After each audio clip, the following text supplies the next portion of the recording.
Depuis le début du mandat, nous avons intégré la sécurité au cœur de nos actions en créant une commission ad hoc, bien que cela ne soit pas une compétence obligatoire de la région.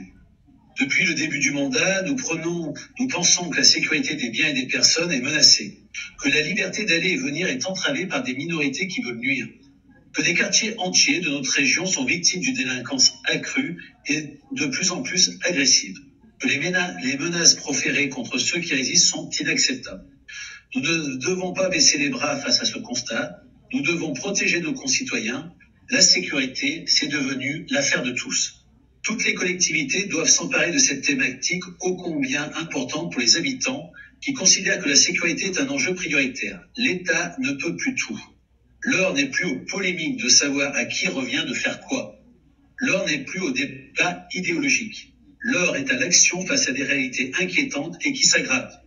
Dès la première année du mandat, la région a pris toute sa part dans cette lutte en mettant en place un plan d'action inédit pour renforcer la sécurité dans les transports, les gares et les lycées. Grâce à notre bonne gestion, Monsieur le Président, nous sommes allés encore plus loin en accompagnant les collectivités qui le désiraient dans la sécurisation des abords des gares, des abords des lycées et dans l'espace public. Très récemment encore, le Président a proposé au maire de Grenoble 2 millions d'euros pour la sécurité des Grenobloises et des Grenoblois. Malheureusement, la proposition a été écartée d'un revers de main par le maire sans même avoir pris la peine de consulter son conseil municipal. Grenoble, ville à fort potentiel au corps de massifs montagneux fabuleux, mérite bien mieux en termes d'image que celle d'une ville dangereuse à vivre. Nous ne comprenons pas l'immobilisme de certaines municipalités face à l'accroissement de la délinquance.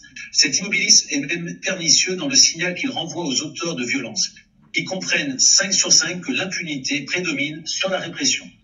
Il faut agir et ne pas laisser l'impunité s'installer en lieu et place des lois de la République. La police municipale elle-même doit retrouver confiance dans sa mission et sa vocation.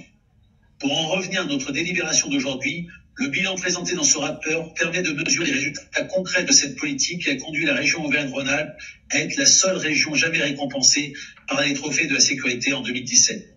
Cette confirmation de bons résultats nous pousse encore à aller plus loin en dévoilant l'acte 2 de notre politique en faveur de la sécurité. Nul doute que l'augmentation des plafonds de subvention, le financement de centres de supervision urbains ou encore l'aide à l'équipement des polices municipales trop souvent sous-équipées porteront leurs fruits.